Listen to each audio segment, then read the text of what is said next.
جب شیخ سدیس دامت برکاتہ العالمین امام حرم کنا نسمع ان هناك مدرسة كبيرة دیوبندیہ تسمى دیوبند تسمى بدار العلوم بدیوبند. جب دیوبند میں گیا تو حیران ہو گیا.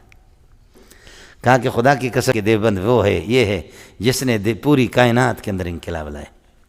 جس کا جتنا ایمان مضبوط ہوگا اتنا ہی اللہ سے قریب ہوگا مولوی صاحب. اس لیے مولوی صاحب امام بخاری نے بھی اس سے استدلال کیا، دوسرے لوگوں نے بھی استدلال کیا، جتنا بڑا عالم ہوگا اتنا بڑا ایمان اس کا مضبوط ہوگا. سب کو سبحان اللہ. مولوی سے بڑا مومن دنیا میں کوئی بھی نہیں ہوگا، جتنا بھی زور لا. ایمان کرتے تصدیق ما جاء بہ الرسول، نبی جو کچھ لے کر کے آئے وہی ہے جلی اور وہی ہے خفی. اور ما جاء بہ الرسول کو جتنا ملا جانتا کوئی جانتا بھی نہیں. لیکن ماشاءاللہ ہمارے انگریزی شروع ہو گیا. کیوں کر رہے ہو؟ داڑھی ختم کر دی. کہتے استاد جی آپ کو معلوم نہیں پروفیشنل دور ہے. کیا ہے؟ پروفیشنل دور ہے. سمجھے بھائی جان؟ ہے انبیاء کی معجزات کو سامنے دیکھتے تھے پھر بھی ایمان نہیں لاتے تھے. اور ہم نے اور آپ نے افغانستان کا معجزہ دیکھا لیکن کوئی مولوی ایمان لانے کے لیے تیار نہیں. سمجھے؟ یہی ہوتے تھے کافر اور یہی ہم لوگ ہیں. ہم نے اور آپ نے معجزات دیکھے ہیں، ایک مرتبہ نہیں دیکھے، 1000 مرتبہ دیکھے، لیکن ایمان لانے کے لیے کوئی تیار نہیں. کہ روس کو ڈنڈا کر کے یہ کالی پگڑی والوں نے ذلیل کر دیا. دنیا کی سپر طاقت، دوسری سپر طاقت امریکہ، وہ بھی 2 خدا تھے کائنات میں، دونوں کو کیا کر دیا یہ سادہ لوگوں نے. انگریزی نہ پیم سمجھے؟ ایتے سوائی دیتے پوس کا سوائی استپدا سا. This is my book. This is my book. تو دس از مائی گڈی. سمجھے بھائی جان؟ یہ بلوچی میں اس میں کہتے گڈی کہتے ہیں اس کو. سمجھے؟ تو پوچھ کے ہوتا تھا سوائی. سمجھے؟ ایسے کر کے ظالموں نے خدا کی قسم. اس کے بعد بھی آپ نہ مانے تو نہ مانے. ایک چیز اور کہہ دوں، اپنے دل میں پھر ہاتھ رکھ لینا. جماعت اسلامی اہل حدیث ہمارے سر کے تاج ہے. مسلمان ہیں میرے بھائی، بریلوی مسلمان ہیں. سمجھے؟ یہ سب کے سب، لیکن یہ سب مانتے ہیں اس بات کو. سب مانتے، کوئی بھی انکار نہیں کرے گا کہ روس کو بھگانے والا بھی دیوبندی ہے اور امریکہ کو بھگانے والا بھی دیوبندی. اس کو سب مانتے. معلوم یہ ہو گیا کہ دنیا کے اندر سب سے بڑی طاقت دیوبندی. سمجھ شریف میں ہے کہ نہیں؟ جب شیخ سدیس دامت برکاتہ العالمین امام حرم کنا نسمع ان هناك مدرسة كبيرة دیوبندیہ تسمى دیوبند تسمى بدار العلوم بدیوبند. والله كنا نتمنى ونشتاق إلى هذه المدرسة. فأول مرة عندما زرنا هذه المدرسة سررنا جدا. جب دیوبند میں گیا تو حیران ہو گیا. کہا کہ خدا کی قسم ہندوستان کے لوگ وہاں، ہندوستانی تو بہت ہے، دبئی میں، قطر میں، مسقط میں، سعودی میں، ہر جگہ کہتے دیوبند. سمجھے؟ ما زلنا نسمع. مسلسل ہم سنتے رہے دیوبند. جب حضرت گیا تو حضرت کا استقبال کیا، ان کو بتایا کہ دیوبند وہ ہے، یہ ہے جس نے پوری کائنات کے اندر انقلاب لائے. اور ہمارے ایک پاکستانی نے کہا، پاکستانی وزیر کتے نے کہا کہ ایک دیوبند کو دبئی میں کانفرنس ہوئی، مختلف ممالک کے لوگ تھے. کہا ایک دیوبند کو، اس کو ہندوستان تم ہمارے ساتھ مل کر کے، کون کہہ رہا ہے؟ مملکت اسلامیہ خداداد پاکستان.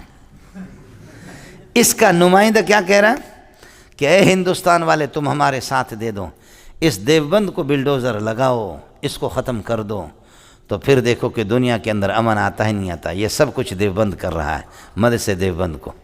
یہ کون کہہ رہا ہے؟ یہ برطانیہ فرانس نہیں کہہ رہا، بلکہ کون کہہ رہا ہے؟ پاکستانی نمائندہ، انگریز کے پٹھو کتے. سمجھے؟ یہ کہہ رہا ہے.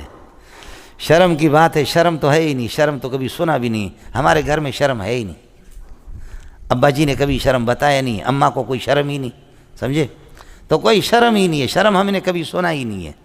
تو ادھر سے ایک ہندو اٹھا، اس نے کہا اپنے آپ کو لگام دے دے، تیری زبان گدی سے نکالوں گا. میں ہندو ہوں، لیکن ہم جو سکھ کے سانس لے رہے ہندوستان میں دیوبند کی وجہ سے لے. تو کتا تو اپنی کالونی میں کر، پاکستان میں جو کچھ کر، ننگا ہو کر کے پھرتا رہا. ہندوستان تیرے باپ کا ملک نہیں ہے. سمجھے؟ تو دیوبند کا نام لے لینا، تیری زبان گدی سے نکالوں گا.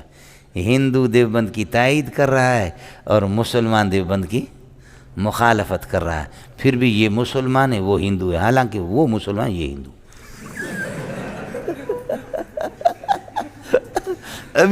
ابھی اسمبلی میں انہوں نے کہا کہ ہندوؤں کے یہاں شراب جائز ہے، وہ ہندو اٹھا، اس نے کہا بابا ہمارے ہندو ان کی عملی کوتاہی ہے، وہ شراب پیتے رہتے، باقی ہمارے مذہب اس قسم کی بے غیرتی کی اجازت نہیں دے رہا، ہندو مذہب کو بدنام نہ کرو، ٹھیک ہے ہمارے ہندو پیتے رہتے ہیں، یہ ان کی عملی کوتاہی۔ جیسے کہ شیعوں سے میں نے پتہ کیا، میں نے کہا کہ ما هو الجواب عندكم عن هذه الآية، اس آیت کا جواب آپ کے پاس کیا ہے؟ ان الصلاة كانت على المؤمن كتابا موقوتا، آپ ظہر اور عصر کو مل کر کے پڑھتے ہیں، ظہرین، اور مغرب اور عشاء کو مل کر کے پڑھتے ہیں، مغربین ان کو کہتے ہیں، ان کے یہاں 3 نمازیں، ایک فجر ہے، شارٹ کورس۔ تو میں نے کہا شیخ جلالی سے میں نے پتہ کیا، میں نے کہا یہ کیا ہے؟ آخر اس قرآن کو تو آپ مانتے ہیں، تو پھر ان الصلاة كانت على المؤمن كتابا موقوتا کا کیا ہے؟ اس نے بڑا پیارا جواب دیا، بہت اچھا جواب دیا۔ اس نے کہا مولانا مولوی منظور مینگر صاحب یہ ہماری عملی کوتاہی ہے، یہ شیعوں نے شارٹ کٹ راستہ نکالا ہے، سمجھے؟ شارٹ کٹ راستہ نکالا انہوں نے کہا کہ مسئلہ صحیح مسئلہ وہی ہے جو آیت کہہ رہی ہے، جو آپ کا مذہب ہے ہمارا بھی وہی۔ کمال نہیں ہے؟ تو ہندو نے تو سچی بات کی، اس نے کہا کہ ہمارا مذہب اس کی اجازت نہیں دے رہا، ہم ہندوؤں کی کوتاہی ہے۔ تم شراب کو اگر بل پاس کرتے ہو تو اپنے طرف سے مسلمانوں کے حوالے سے ہمارے مذہب کو بدنام نہ کرو، ہمارے تو ویسے پیتے رہتے، کچھ پلا پڑ گیا۔ لیکن پھر بھی ہماری جماعت نے، سمجھے، ہماری جماعت نے، امیر المومنین والوں نے زور لگایا، اس بل کو پاس کر دیا۔ شراب ابھی آپ کے اگر گاڑی سے شراب مل جائے تو آپ قابل احترام ہیں، سمجھے، اور اگر شراب نہ ملے تو تیری خیر نہیں ہے، سمجھے بھائی جان؟ آیا سمجھ نہیں؟ یہ جی اس لیے جیسے ہماری ڈیفینس میں فینس ہے، ان علاقوں کے اندر کتے پالنے کی اجازت ہے، بکری پالنے کی اجازت نہیں۔ ہاں جا کر کے دیکھ لو، سمجھ رہی میں کہ بکری پالنے کی، بھینس پالنے کی اجازت نہیں وہاں، اس لیے کہ علاقے خراب ہو رہے ہیں۔ اور کتا بہت اچھی چیز ہے، آیا سمجھ، وہاں کتے پالنے کی اجازت ہے، آیا سمجھ، بہت مزہ ہے۔ ہے مولانا اللہ ولی الذین آمنوا یخرجہم من الظلمات الی النور، اللہ ایمان والوں کا یہ ہے کہ ایمان والوں کا دوست ہے، ایمان والوں کا محب ہے، سمجھے، یخرجہم من الظلمات الی النور، ان کو نکال دیتا ہے تاریکیوں سے، کفر کے کئی تاریکیاں اور توحید ایک ہے، الی النور ایمان کی طرف۔ والذین کفروا اولیاءہم الطاغوت، اور جو کفر کرتے ہیں یہ مبتدا بنے گا، اولیاءہم مبتدا ثانی، الطاغوت یہ خبر بنے گا اس کے لیے، یخرجونہم یہ حال بنے گا، اللہ آپ کا بھلا کرے۔ والذین کفروا اور جو کافر ہے اللہ آپ کا بھلا کرے۔ السلام علیکم جی دوستو، آپ نے دیکھا اور سنا شیخ مولانا منظور مینگل صاحب کو کہ شیخ مولانا منظور مینگل صاحب کیا بیان فرما رہے تھے۔